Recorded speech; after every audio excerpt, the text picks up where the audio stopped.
العفيفات في كل وقت وحين. بإسلام كزي جميع ركو ترسبب كمزا kuzirikana amategeko y'Imana mu bihe byose birebana na hijabu no kwikwiza no kurangwa no kwiyubaha. Ibyo ngibyo ntabwo ari umwihariko w'ukwezi kwa Ramadani, ahubwo ni itegeko ryo mu bihe byose. Byaba ari igihombo gikomeye cyane kuba umuntu yaranzwe no kwambara hijabu, yarikwiza uko bikwiye mu kwezi kwa Ramadani. Ukabona masha Allah imihanda urabona abayisilamukazi, ariko kwezi kwa Ramadani kwarangira ukaba ufite umugambi w'umuyisilamukazi, wowe mukobwa cyangwa umugore w'umuyisilamukazi, uteganya gushyira hasi igitambaro cyawe no gushyira hasi umwitero wawe no kureka itegeko ryo kwikwiza. Ibyo byaba bigaragaza yuko watahiye igihombo n'inzara, kuko utavanye amasomo yo kwegereza Imana mu gisibo umazemo ukwezi kose.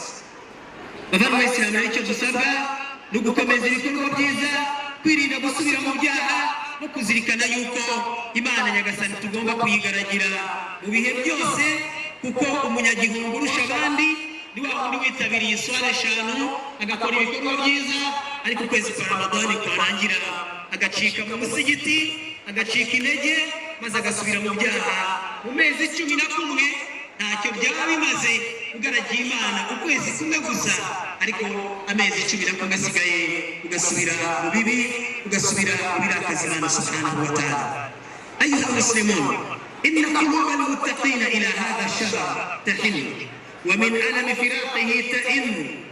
كيف لا يجري للمؤمن على فراقه دموع وهو لا يدري هل بقي له من عمره إليه رجوع؟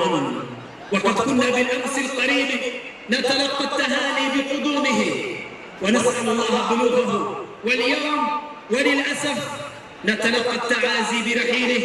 فاستودعوا شهركم عملا صالحا يشهد لكم عند الملك العلام، وودعوه عند فراقه بأزكى تحية وسلام.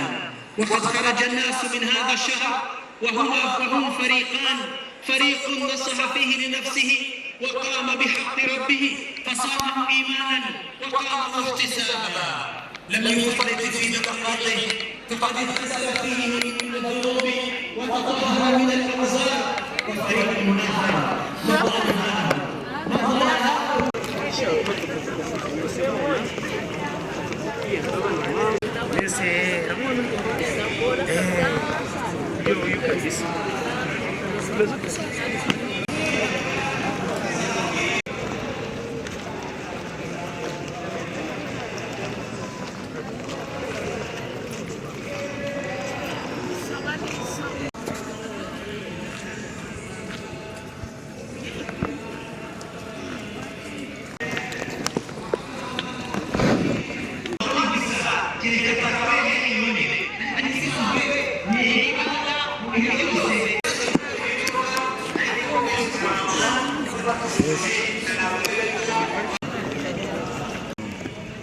والله يا بكر